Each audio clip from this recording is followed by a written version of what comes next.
Hello friends, technique മലയാളത്തിലെ മറ്റൊരു unboxing വീഡിയോയിലേക്ക് സ്വാഗതം. ഇന്ന് നമ്മൾ പരിചയപ്പെടുത്താൻ പോകുന്നത് ഷവോമിയുടെ ഏറ്റവും പുതിയ ഡിവൈസാണ് ഷവോമി 17T. അപ്പോൾ നമുക്കറിയാം ഷവോമി 17 ഓൾറെഡി അനൗൺസ് ചെയ്തു, 17 അൾട്ര അനൗൺസ് ചെയ്തു. അപ്പോൾ 17 സീരീസിലെ അടുത്ത ഡിവൈസാണ് 17T.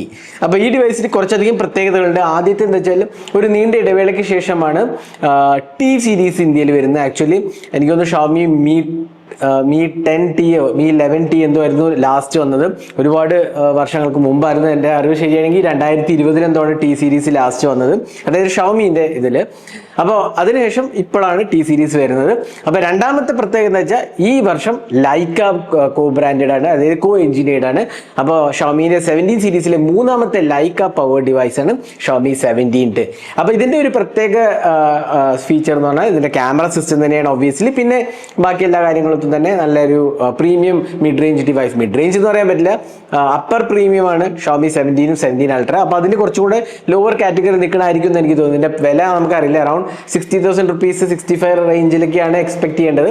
അപ്പോൾ ആ റേഞ്ച് ആയിരിക്കും എന്ന് എനിക്ക് തോന്നുന്നു. അപ്പോൾ നമുക്ക് പെട്ടെന്ന് തന്നെ അൺബോക്സ് ചെയ്യാം. അപ്പോൾ എപ്പോഴത്തെ പോലെ ഈ ചാനൽ ആദ്യമായിട്ടാണെങ്കിൽ സബ്സ്ക്രൈബ് ബട്ടൺ പ്രസ് ചെയ്യുക, അതേപോലെ തന്നെ ബെൽ ഐക്കൺ ക്ലിക്ക് ചെയ്യുമ്പോൾ നിങ്ങൾക്ക് എല്ലാ വീഡിയോസിൻ്റെയും നോട്ടിഫിക്കേഷൻ കൂടെ ലഭിക്കുന്നതാണ്. അപ്പോൾ അൺബോക്സ് ചെയ്തിട്ട് നമുക്ക് തിരിച്ചു വരാം. അപ്പോൾ ഇതാണ് ഷവോമി 17Tൻ്റെ box package. Fully white box ആണ്. 17 17 അൾട്രയൊക്കെ പോലെ തന്നെ മീൻ്റെ ലോഗോ കാണാം. Powered by HyperOS, co engineered with Leica. അതാണ് ഇതിന് ഇമ്പോർട്ടൻറ്റ് ആസ്പെക്ട് എന്ന് പറയാവുന്നത്.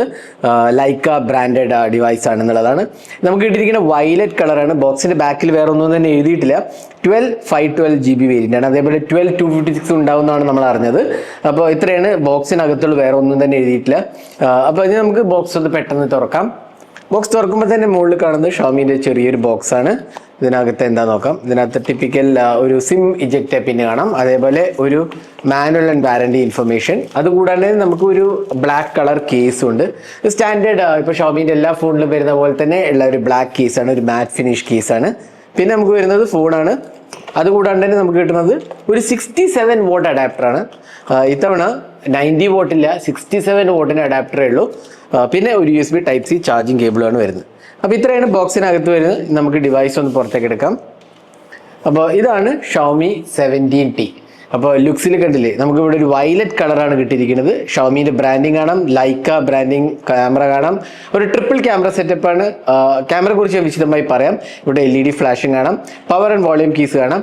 ഇത് ആക്ച്വലി പ്ലാസ്റ്റിക് ഫ്രെയിമാണ് കേട്ടോ, മെറ്റൽ അല്ല, പ്ലാസ്റ്റിക് ഫ്രെയിമാണ്. ഫൈബർ ഗ്ലാസ് ആണ് ബാക്കിൽ കൊടുത്തിരിക്കുന്നത്. അപ്പോൾ പവർ ആൻഡ് വോളിയം കീസ് കാണാം. ഇവിടെ സ്പീക്കർ യൂണിറ്റ് കാണാം. അതേപോലെ മുകളിൽ സ്പീക്കർ ഉണ്ട്, ഡ്യുവൽ സ്റ്റീരിയോ സ്പീക്കേഴ്സ് ആണ്. അതേപോലെ നമുക്ക് ഇവിടെ USB Type-C പോർട്ട് കാണാം, സിം ട്രേ കാണാം. ഇതിനകത്ത് SD കാർഡ് സപ്പോർട്ട് ഒന്നുമില്ല, ഡ്യുവൽ സിം കാർഡ് മാത്രമേ ഉള്ളൂ. അപ്പോൾ ലുക്സിൻ്റെ കാര്യത്തിൽ നല്ല സ്റ്റൈലിഷ് ലുക്കിംഗ് ആണ്. ഏതാണ്ട് ഷവോമി 17 പോലെ തന്നെ ലുക്സ് വരുന്നത്. ആ ഒരു ക്യാമറ ലേഔട്ടും ഡെക്കോറും ഒക്കെ തന്നെ വരുന്നത്. IP68 റേറ്റിംഗ് അവൈലബിൾ ആണ്. അത് dust and water resistance included ആണ്. അപ്പോൾ ഓവറോൾ ഫിറ്റ് ആൻഡ് ഫിനിഷ് കൊള്ളാം, നല്ലൊരു സോളിഡ് മെറ്റീരിയലാണ് കൊടുത്തിരിക്കുന്നത്. അതുകൂടാതെ നല്ല ഇൻ ഹാൻഡ് എക്സ്പീരിയൻസും ആണ് വരുന്നത്. പിന്നെ ഇതിൻ്റെ തിക്നെസ് പോലെ അറൗണ്ട് 200 grams ആണ്. അപ്പോൾ അത്ര ഹെവി ഒന്നുമല്ല. 8.2 mm ആണ് തിക്നെസ് വരുന്നത്. നല്ലൊരു ഇൻ ഹാൻഡ് എക്സ്പീരിയൻസ് ആണ്. പിന്നെ ഇതിന്റെ സൈസ് എന്ന് പറഞ്ഞാൽ 6.59 ഇഞ്ച് സൈസ് ആയതുകൊണ്ട് തന്നെ അത്രയ്ക്ക് ഒരു ലാർജ് ഡിവൈസ് അല്ല. എന്നാൽ ഷവോമി 17 അപേക്ഷിച്ച് നോക്കുകയാണെങ്കിൽ കുറച്ചും കൂടെ വലുപ്പമുണ്ട്. അത് 6.39 ഇഞ്ചസ് ആയിരുന്നു എൻ്റെ ഓർമ്മ. അപ്പോൾ കുറച്ചും കൂടെ സൈസ് ഉണ്ട്. എന്നാൽ വളരെ തിൻ ബെസൽസ് ആണ്. 1.5 mm ആണ്. അൾട്രാ സ്ലിം ബെസൽസ് ആണ് കൊടുത്തിരിക്കുന്നത്. അതൊരു ഇമ്പോർട്ടൻ്റ് ആസ്പെക്ട്. വളരെ സ്ലിം ബെസൽസ് ആണ്. അതേപോലെ ഈ മെറ്റൽ ഡെക്കോർ എന്താ പറയുക, മെറ്റലാണ്. Camera decor മെറ്റലാണ്. അതേപോലെ തന്നെ ഗോറില്ല ഗ്ലാസ് 7i സപ്പോർട്ടും IP68 റേറ്റിംഗും ആണ് വരുന്നത്. അപ്പോൾ എസ്തെറ്റിക്സും ഡിസൈനൊക്കെ വളരെ നല്ലതായിട്ട് എനിക്ക് തോന്നി. നല്ലൊരു ഇൻ ഹാൻഡ് എക്സ്പീരിയൻസ് ആണ്. പക്ഷേ ഫ്രെയിം പ്ലാസ്റ്റിക് ആയത് എനിക്ക് തോന്നുന്നു മെറ്റൽ കൊടുക്കാമായിരുന്നു. പ്രത്യേകിച്ച് കുറച്ചും കൂടെ പ്രീമിയം പ്രൈസ് സെഗ്മെന്റ് ആകുമ്പോൾ അത് കൊടുക്കാമായിരുന്നു എന്നാണ് എനിക്ക് തോന്നുന്നത്. അപ്പോൾ ഇതാണ് ഡിസൈൻ ലാംഗ്വേജിന്റെ കാര്യം പറയുകയാണെങ്കിൽ. ഇനി നമുക്ക് അടുത്തത് ഡിസ്പ്ലേയിലേക്ക് പോവാം. ഡിസ്പ്ലേ ഒബിയസ്ലി ഞാൻ നേരത്തെ പറഞ്ഞ പോലെ 6.59 ഇഞ്ചസ് ആണ്. 1.5K AMOLED ഡിസ്പ്ലേ ആണ്. 3500 nits ഓഫ് പീക്ക് ബ്രൈറ്റ്നസ് ആണ് വരുന്നത്. 120 Hz അഡാപ്റ്റീവ് റിഫ്രഷ് റേറ്റ് ആണ്. ഡോൾബി വിഷൻ, അതേപോലെ HDR10+ സപ്പോർട്ട് ഉണ്ട്. 12-bit കളറാണ് കൊടുത്തിരിക്കുന്നത്. അപ്പോൾ നല്ലൊരു ഡിസ്പ്ലേ ആണ്, നല്ലൊരു ബ്രൈറ്റ് ആൻഡ് വിവിഡ് ഡിസ്പ്ലേ ആണ്. 3500 nitsഉം അതേപോലെ ഒരു ഫ്ലാഗ്ഷിപ്പ് ഗ്രേഡ് ഡിസ്പ്ലേ ആണ്. അറൗണ്ട് എനിക്ക് ഷവോമി 17 പോലെ തന്നെയാണ് ഡിസ്പ്ലേ ക്വാളിറ്റി ഇതിനകത്തും വന്നിരിക്കുന്നത്. അപ്പോൾ അതിലൊന്നും തന്നെ വലിയ ചേഞ്ച് ഒന്നുമില്ല. 3500 nits ഓഫ് പീക്ക് ബ്രൈറ്റ്നസ്സും ആണ് വന്നിരിക്കുന്നത്. അപ്പോൾ ഡോൾബി വിഷൻ, അപ്പോൾ നമുക്ക് മൂവീസ് ഒക്കെ വാച്ച് ചെയ്യാനൊക്കെ നല്ല ഒരു എക്സ്പീരിയൻസ് ആണ് ഇതിനകത്ത് കൊടുത്തിട്ടുണ്ട്. അപ്പോൾ ഈ ഒരു ഡിസ്പ്ലേയിൽ നല്ലൊരു മിനിമൽ ബെസൽസ് കൂടി ആകുമ്പോൾ അടിപൊളി മൂവി വാച്ചിങ് വാച്ചിങ് എക്സ്പീരിയൻസ് എന്ന് പറയുന്നതിൽ ഒരു സംശയമില്ല. നല്ലൊരു ക്വാളിറ്റി ഡിസ്പ്ലേ ആണ് ഇതിനകത്ത് കൊടുത്തിട്ടുള്ളത്. ഇനി നമുക്ക് അടുത്ത സോഫ്റ്റ്വെയറിന്റെ കാര്യം പറയുകയാണെങ്കിൽ ഒബ്വിയസ്ലി ഹൈപ്പർവോയിസ് ആണ്. അതിൽ പ്രത്യേകിച്ചൊന്നും പറയാനില്ല. ഹൈപ്പർവോയിസ് 3.0 ആണ്. അതേപോലെ ആൻഡ്രോയിഡ് 16 ആണ് വരുന്നത്. നമുക്കിവിടെ ഡീറ്റെയിൽസ് കാണാം.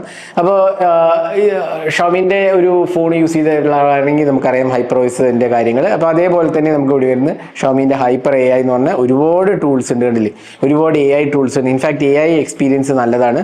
അതേപോലെ നമുക്ക് പേഴ്സണലൈസേഷൻ പോയി കഴിഞ്ഞാൽ ഇതുണ്ടല്ലേ, always on display, customisation options, themes, icons, അങ്ങനെ എല്ലാ ഫീച്ചേഴ്സ് തന്നെ ഉണ്ട്. ഓവറോൾ UI നല്ലതാണ്. അതേപോലെ നമുക്കിവിടെ ക്യുക്ക് ടോഗിൾസ്, നോട്ടിഫിക്കേഷൻ സെൻറ്റർ ഒക്കെ തന്നെ നല്ലതായിട്ട് എനിക്ക് തോന്നി. പിന്നെ ബ്ലോട്ട് വേസ് ഉണ്ടോ ചോദിച്ചാൽ ബ്ലോട്ട് വേസ് ഒന്നും തന്നെ ഇല്ല. ആക്ച്വലി നമ്മളിതുണ്ടല്ലേ, ബ്ലോട്ട് വേസ് ഒന്നും തന്നെ ഇല്ല ഇതിനകത്ത്. ഇതൊക്കെ ഞാൻ ഇൻസ്റ്റാൾ ചെയ്തത് പ്രോബ്ലി ലിങ്ക്ഡിൻ എന്ന് പറയാം. അത് മാത്രമേ, ലിങ്ക്ഡിൻ, നെറ്റ്ഫ്ലിക്സ്, പിന്നെ കാര്യമായിട്ട് സ്പോട്ടിഫൈ ഉണ്ട് തോന്നുന്നു. 3-4 ആപ്സ് എന്തോ ഉള്ളൂ, വേറെ ഒന്നും. ബാക്കിയെല്ലാം തന്നെ ഞാൻ ഇൻസ്റ്റാൾ ചെയ്തതാണ്. അപ്പോൾ ബ്ലോട്ട് വേസിൻ്റെ കാര്യമൊന്നും വലിയ ഇഷ്യൂസ് ഒന്നുമില്ല. നല്ലൊരു UI എക്സ്പീരിയൻസ് ആണ്, വളരെ സ്മൂത്ത് എക്സ്പീരിയൻസ് ആണ്, ലാഗ് ഫ്രീ ആയിട്ടുള്ള എക്സ്പീരിയൻസ് ആണ് ഇതിനകത്തും കൊടുത്തിട്ടുള്ളത്. അപ്പോൾ ഷോമിൻ്റെ ഹൈപ്പർവോയിസ് 3.0 ആണ് വരുന്നത്. അപ്പോൾ ഓവറോൾ നല്ലൊരു സ്മൂത്ത് എക്സ്പീരിയൻസ് ആണ് ഈ ഒരു ഡിവൈസിൽ നമുക്ക് കാണാൻ സാധിക്കുന്നത്. ഇനി അടുത്ത് നമുക്ക് പെർഫോമൻസിലേക്ക് പോകാം. അപ്പോൾ നമ്മൾ അൺബോക്സ് ചെയ്തു, സ്പെസിഫിക്കേഷൻ ഒക്കെ പറഞ്ഞു. അതേപോലെ നമ്മൾ സോഫ്റ്റ്വെയർ എക്സ്പീരിയൻസ് പറഞ്ഞു, നല്ല അടിപൊളി ഡിസ്പ്ലേ ആണ്, 12-bit AMOLED ഡിസ്പ്ലേ ആണ്. ഇനി നമുക്ക് പെർഫോമൻസിലേക്ക് പോകാം. ഇത് പവർ ചെയ്തിരിക്കുന്നത് Dimensity 8500 അൾട്രാ ചിപ്പാണ്. അഗെയിൻ ഇതൊരു ഫ്ലാഗ്ഷിപ്പ് കാറ്റഗറി ചിപ്പ് അല്ല, അതിന് തൊട്ട് താഴെ നിൽക്കുന്നത്. കാരണം ഫ്ലാഗ്ഷിപ്പ് കാറ്റഗറി എന്ന് പറഞ്ഞാൽ 9000 സീരീസ് ആണ്. അപ്പോൾ അതിന് തൊട്ട് താഴെ നിൽക്കുന്ന 8500 അൾട്രയാണ് ഇതിൽ പവർ ചെയ്തിരിക്കുന്നത്. പിന്നെ LPDDR5X RAM, UFS 4.1 ആണ്. അപ്പോൾ അതിലൊന്നും കോംപ്രമൈസ് ഇല്ല എന്ന് പറയാം. പിന്നെ പെർഫോമൻസിന്റെ കാര്യത്തിലാണെങ്കിൽ ഇതിന്റെ ആൻഡ്രോയിഡ് സ്കോർ അറൌണ്ട് 2.2 മില്യൺ ആണ് അപ്രോക്സിമേറ്റ്ലി വരുന്നത്. അപ്പോൾ അഗെയിൻ നല്ലൊരു പെർഫോമൻസ് ഓറിയന്റഡ് ചിപ്പാണ്. പക്ഷേ എന്നാൽ ഈ പ്രൈസ് സെഗ്മെന്റിൽ ഒരു 2.6 2.8 മില്യൺ ഒക്കെ ഉള്ള Dimensity 9400 അതേപോലെ സ്നാപ്ഡ്രാഗൺ 8 Gen 5 ഒക്കെ വരുന്ന ആ ഒരു പ്രൈസ് സെഗ്മെന്റ് ആണ്. അവിടെയാണ് നമുക്ക് കുറച്ചുകൂടെ പവർ കുറവാണെങ്കിലും അത്യാവശ്യം നല്ല ഒരു എക്സ്പീരിയൻസ് ആണ് തരുന്നത്. ഡേ ടു ഡേ ടാസ്ക് ഒക്കെ വളരെ സ്മൂത്ത് ആണ്, അനായാസം നമുക്ക് ലാഗ് ഫ്രീ ആണ്. അതേപോലെ എന്താ പറയുക, ഐസ് കൂൾ ടെക്നോളജി ഇതിനകത്ത് കൊടുത്തിട്ടുണ്ട്. ഐസ് ലൂപ്പ് കൂളിംഗ് എന്നൊക്കെ പറഞ്ഞ് ആ ഒരു തെർമൽസ് മാനേജ് ചെയ്യാനുള്ള എക്സ്പീരിയൻസ് ഒക്കെ ഇതിനകത്ത് വരുന്നുണ്ട്. അപ്പോൾ പെർഫോമൻസിൻ്റെ കാര്യത്തിൽ ഇഷ്യൂസ് ഒന്നും തന്നെ ഇല്ല. പിന്നെ നല്ലൊരു എക്സ്പീരിയൻസ് ആണ്, ലാഗോ ഇങ്ങനത്തെ ഇഷ്യൂസ് ഒന്നും ഇല്ല. ഡേ ടു ഡേ ടാസ്കിലൊന്നും തന്നെ ചൂടാവുന്ന ഇഷ്യൂസ് ഒന്നും തന്നെ ഞാൻ നോട്ടീസ് ചെയ്യില്ല. അപ്പോൾ നല്ലൊരു എക്സ്പീരിയൻസ് ആണ് പെർഫോമൻസിൻ്റെ കാര്യത്തിൽ. എന്നാൽ ദ മോസ്റ്റ് പവർഫുൾ ചിപ്പ് എന്നൊന്നും പറയാൻ പറ്റില്ല. അതിൻ്റെ തൊട്ട് താഴെ നിൽക്കുന്ന ഒരു ചിപ്പാണെന്ന് നമുക്ക് തീർച്ചയായിട്ടും പറയാൻ സാധിക്കും. പിന്നെ ഇൻ ഡിസ്പ്ലേ ഫിംഗർ പ്രിന്റ് സ്കാനറാണ്. പക്ഷേ ഇൻ ഡിസ്പ്ലേ ഫിംഗർ പ്രിന്റ് സ്കാനറിൻ്റെ പൊസിഷൻ ഭയങ്കര താഴെയായിട്ട് എനിക്ക് തോന്നി. കണ്ടില്ലേ, ഇവിടെയാണ് പൊസിഷൻ വരുന്നത്. അത് കുറച്ചും കൂടെ താഴെയായിട്ട് എനിക്ക് തോന്നിയത്. അത് കുറച്ച് മുകളിലേക്ക് ആക്കാമായിരുന്നു എനിക്കാണ്. പ്രത്യേകിച്ച് എപ്പോഴും അൺലോക്ക് ചെയ്യുമ്പോൾ ഞാൻ ഫോണിൽ നിന്ന് എൻ്റെ കയ്യിൽ നിന്ന് താഴോട്ട് എടുക്കേണ്ടി വരും എന്നുള്ളതാണ് എൻ്റെ ഒരു എന്താ അൺഈസിനെസ് എന്ന് പറയാവുന്നത്. അപ്പോൾ അത് കുറച്ച് മുകളിലാക്കാമായിരുന്നു ആണ് എൻ്റെ ഒരു ഫീഡ്ബാക്ക്. പിന്നെ ഓവറോൾ നല്ല ഡ്യുവൽ സ്റ്റീരിയോ സ്പീക്കേഴ്സ് ആണ്, നല്ല എക്സ്പീരിയൻസ് ആണ്. പിന്നെ 5G സിം കാർഡിലൊന്നും ഇഷ്യൂസ് ഒന്നും തന്നെ ഇല്ല. എല്ലാ ബാൻഡ്സും 5G സപ്പോർട്ടഡ് ആണ്. അപ്പോൾ ആ കാര്യത്തിലൊന്നും തന്നെ ഇഷ്യൂസ് ഒന്നും തന്നെ ഇല്ല. ഇനി അടുത്തത് നമുക്ക് ഇതിൻ്റെ ക്യാമറ സിസ്റ്റത്തിനെ കുറിച്ച് പറയാം. ഇതിനകത്ത് വരുന്നത് ട്രിപ്പിൾ ലൈക്ക കോ ബ്രാൻഡഡ് കോ എഞ്ചിനീയർഡ് സിസ്റ്റമാണ്. ലൈക്ക സമ്മിലെക്സ് ലെൻസാണ് യൂസ് ചെയ്തിരിക്കുന്നത്. അപ്പം ക്യാമറ എന്ന് പറഞ്ഞാൽ 50 MP ഷൂട്ടറാണ്. ലൈറ്റ് ഫ്യൂഷൻ 800 സെൻസറാണ്. ഓപ്റ്റിക്കലി ഇമേജ് സ്റ്റെബിലൈസേഷൻ്റെ f1.7 അപ്പേച്ചറാണ്. അതിനൊപ്പം തന്നെ 1/1.55 ഇഞ്ച് സെൻസർ സൈസാണ് വരുന്നത്. സെക്കൻഡറി ക്യാമറ എന്ന് പറഞ്ഞാൽ 50 MP 5x ടെലിഫോട്ടോ സെൻസറാണ് വരുന്നത്. അതാണ് ഇതിൻ്റെ ഒരു പ്രത്യേകത. 5x ടെലിഫോട്ടോ, പെരിസ്കോപ്പ് ടെലിഫോട്ടോ ആണ് വരുന്നത്. അതിനും ഒപ്റ്റിക്കൽ ഇമേജ് സ്റ്റെബിലൈസേഷൻ 115 mm ആണ് ഫോക്കൽ ലെങ്ത് വരുന്നത്. അപ്പോൾ അതൊരു പ്രത്യേക ഫീച്ചറായിട്ട് വേണമെങ്കിൽ പറയാം. 5x ടെലിഫോട്ടോ ആണ് ഇതിനകത്ത് കൊടുത്തിരിക്കുന്നത്. സാധാരണ ഈ പ്രൈസ് സെഗ്മെന്റിലൊക്കെ 3x ആണ് വരുന്നത്. ഇവിടെ 5x ടെലിഫോട്ടോ ആണ് വരുന്നത്. f3.0 അപ്പേച്ചറാണ്. പിന്നെ തേർഡ് ക്യാമറ എന്ന് പറഞ്ഞാൽ 12 MP അൾട്രാവൈഡ് ആണ്. താങ്ക്ഫുള്ളി 8 MP അല്ല. ഇപ്പോൾ ചില ഫോൺസിലൊക്കെ 8 MP ഈവൻ 70,000-80,000 വരുന്നുണ്ട്. ഏത് ഫോണാണ് ഞാൻ പറയുന്നില്ല. അപ്പോൾ അത് വെച്ച് നോക്കുമ്പോൾ ഭാഗ്യത്തിന് 12 MP അത്യാവശ്യം കുഴപ്പമില്ലാത്ത ഒരു 12 MP ക്യാമറയും ഇതിനകത്ത് കൊടുത്തിട്ടുണ്ട് അൾട്രാവൈഡ്. പിന്നെ ഫ്രണ്ട് ക്യാമറ എന്ന് പറഞ്ഞാൽ അപ്ഗ്രേഡഡ് 32 MP സെൽഫി ക്യാമറയാണ് കൊടുത്തിട്ടുള്ളത്. അപ്പോൾ ഇതാണ് ക്യാമറേൻ്റെ ഹാർഡ്വെയർ വെച്ചാൽ. റിയർ ക്യാമറയിൽ 4K 60 FPS ഉണ്ട്. ഫ്രണ്ട് ക്യാമറയിൽ 4K 30 FPS ഉള്ളു. അത് എനിക്ക് ഒരു ഡൗൺ സൈഡായിട്ട് തോന്നി. കാരണം 4K 60 FPS ഈ പ്രൈസ് സെഗ്മെന്റിൽ ഡെഫിനറ്റ്ലി കൊടുക്കേണ്ട ഒരു കാര്യമായിരുന്നു. അത് മിസ്സിംഗ് ആണ്. റിയർ ക്യാമറയിൽ 4K 60 FPS ഉണ്ട്. അപ്പോൾ നമുക്ക് കുറച്ച് ക്യാമറ സാമ്പിൾസ് കൂടി കാണാം. ഇതെല്ലാം ഷോമി 17T എടുത്ത ക്യാമറ സാമ്പിൾസ്. എനിക്ക് ഓവറോൾ വളരെ ഇഷ്ടപ്പെട്ടു ക്യാമറ. നല്ലൊരു ക്യാമറ എക്സ്പീരിയൻസ് ആണ്. ഡേ ലൈറ്റ് ക്യാപ്ചേഴ്സ് ആണെങ്കിലും ടെലിഫോട്ടോ ലെൻസ് ആണെങ്കിലും അൾട്രാവൈഡ് ആണെങ്കിലും ഒക്കെ തന്നെ നല്ലൊരു കളർ റിപ്രൊഡക്ഷൻ ആണ് കൊടുത്തിരിക്കുന്നത്. ലൈക്കേൻ്റെ ആ ഒരു മാജിക് നമുക്ക് ഡെഫിനറ്റ്ലി കാണാൻ സാധിക്കും. അതേപോലെ പോർട്രേറ്റ്സ് എടുക്കുകയാണെങ്കിൽ പോലും വളരെ മികച്ച ഒരു പോർട്രേറ്റ് എക്സ്പീരിയൻസ് ആണ്. നല്ല സ്കിൻ ടോൺസും അതേപോലെ നമുക്ക് പോർട്രേറ്റ്സിൽ ഒരുപാട് കാര്യങ്ങൾ നമുക്ക് ട്രൈ ചെയ്യാൻ ഡിഫറെൻറ്റ് മോഡ്സ് ഉണ്ട്. അതേപോലെ നമുക്ക് ബ്ലാക്ക് ആൻഡ് വൈറ്റ് ഓപ്ഷൻ ഉണ്ട്. ഈവൻ ലോ ലൈറ്റ് പോർട്രേറ്റ്സ് ആണെങ്കിൽ നല്ലതാണ്. പോർട്രേറ്റ്സ് നമുക്ക് 1x എടുക്കാം, അതെ പ്രൈമറി ക്യാമറയിൽ അല്ലെങ്കിൽ 5x ടെലിഫോട്ടോയിൽ എടുക്കാം. നല്ലൊരു എക്സ്പീരിയൻസ് ആണ് വരുന്നത്. ലോ ലൈറ്റ് എക്സ്പീരിയൻസ് ആണെങ്കിൽ നല്ലതായിട്ട് എനിക്ക് തോന്നി. പിന്നെ സെൽഫീസും വളരെ മികച്ച ഒരു എക്സ്പീരിയൻസ് ആണ് കൊടുത്തിരിക്കുന്നത്. അപ്പോൾ ഓവറോൾ ക്യാമറ സിസ്റ്റം നല്ലതായിട്ടാണ് എനിക്ക് തോന്നിയത്. നിങ്ങളുടെ അഭിപ്രായങ്ങൾ കമന്റ് സെക്ഷനിൽ പോസ്റ്റ് ചെയ്യുക. 4K 60 FPS വീഡിയോ അത്യാവശ്യം കുഴപ്പമില്ലാത്ത രീതിയിൽ വന്നത്. നല്ല സ്റ്റെബിലൈസേഷൻ ഉണ്ട്, നല്ല സ്മൂത്ത് പാനിങ് ആണ്, കളേഴ്സും നല്ലതാണ്. അപ്പോൾ ഇതായിരുന്നു ക്യാമറയെ കുറിച്ച് പറയുകയാണെങ്കിൽ ഓവറോൾ ഡീറ്റെയിൽഡ് റിവ്യൂ പോസ്റ്റ് ചെയ്യുമ്പോൾ നമുക്ക് ക്യാമറയെ കുറിച്ച് വിശദമായി പറയാം. എനിക്ക് ഓവറോൾ ഫസ്റ്റ് ഇംപ്രഷനിൽ നല്ല ഇഷ്ടപ്പെട്ടു ക്യാമറ. ഇനി അടുത്തത് ഇതിൻ്റെ ബാറ്ററി ലൈഫാണ്. 6500 mAh ബാറ്ററി, 67 watt ചാർജിങ്. അതെനിക്ക് കുറച്ചൊരു എന്താ പറയുക സർപ്രൈസിങ് ആയി തോന്നി എന്ന് പറയാം. 67 watt ഈ പ്രൈസ് സെഗ്മെന്റിൽ മേ ബി 90 watt വേണ്ടതായിരുന്നു എന്ന് തീർച്ചയായിട്ടും പറയും. 67 watt കുറച്ച് സ്ലോ തന്നെയാണ്. അധികം ടൈമൊന്നും എടുക്കുന്ന പ്രശ്നമൊന്നുമില്ല. അറൗണ്ട് 1 hour 15 minutes എന്താണ് മൊത്തം ചാർജ് ചെയ്യാൻ എടുക്കണം. അത് അത്ര വലിയൊരു ടൈമൊന്നും അല്ല. എന്നാലും ഈ ഒരു പ്രൈസ് സെഗ്മെന്റിൽ ഡെഫിനറ്റ്ലി 90 watt വേണ്ടതായിരുന്നു.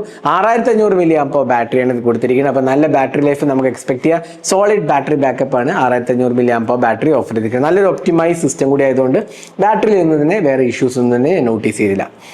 അപ്പോൾ ഇതായിരുന്നു Xiaomi 17T unboxing first impression. Overall നല്ലൊരു പാക്കേജ് എന്ന് പറയാം. എനിക്കിതിൽ ഇംപ്രൂവ് ചെയ്യേണ്ട കാര്യങ്ങൾ, ഒന്ന് ഇതിൻ്റെ 4K 60 FPS സെൽഫി ക്യാമറയ്ക്ക് കൊടുക്കാമായിരുന്നു. അതാണ് എനിക്ക് ഒരു പോരായ്മയായിട്ട് തോന്നുന്നത്. രണ്ടാമത്തെ ഈ പ്രൈസ് സെഗ്മെന്റിൽ പ്ലാസ്റ്റിക് ഫ്രെയിം എന്നുള്ളതാണ് എനിക്കൊരു കുറച്ച് സർപ്രൈസിംഗ് ആയി തോന്നി. സാധാരണ മെറ്റൽ ഫ്രെയിം ആണല്ലോ കൊടുക്കാറ്. എന്നാൽ 17T-നൊപ്പം 17T Pro ഗ്ലോബലി ഇറങ്ങിയായിരുന്നു യൂറോപ്പിൽ. അതിൽ മെറ്റൽ ഫ്രെയിമാണ്, 17T-ൽ പ്ലാസ്റ്റിക് ഫ്രെയിമാണ്. അത് കുറച്ചൊരു വിയേർഡായിട്ടെന്ന് എനിക്ക് തോന്നി. ആ രണ്ട് കാര്യം വെച്ച് കഴിഞ്ഞാൽ എനിക്ക് തോന്നുന്നു നല്ലൊരു സോളിഡ് എക്സ്പീരിയൻസ് ആണ് ഈ ഒരു ഫോൺ ഓഫർ ചെയ്തിരിക്കുന്നത്. ഇതിൻ്റെ പ്രൈസ് എനിക്കിപ്പോഴും അറിയില്ല. പ്രൈസ് അനൗൺസ് ചെയ്യുമ്പോൾ നമ്മൾ കമൻറ്റ് സെക്ഷനിലും അതേപോലെ ടൈറ്റിലും എഴുതാം. അപ്പോൾ ഈ ഒരു ഡിവൈസിനെ കുറിച്ചുള്ള നിങ്ങളുടെ അഭിപ്രായങ്ങൾ കമന്റ് സെക്ഷനിൽ പോസ്റ്റ് ചെയ്യാം. നിങ്ങൾക്ക് എന്ത് തോന്നുന്നു? നല്ലൊരു ഡിവൈസ് ആണോ, നല്ലൊരു പാക്കേജ് ആണോ എന്നുള്ള എല്ലാം തന്നെ കമന്റ് സെക്ഷനിൽ പോസ്റ്റ് ചെയ്യാം. അപ്പോൾ ഇതേപോലത്തെ കൂടുതൽ ടെക് വീഡിയോസിനെ നമ്മുടെ ചാനൽ സബ്സ്ക്രൈബ് ചെയ്യാൻ മറക്കരുത്. Thanks for watching. Hope to see next video. Have a great day.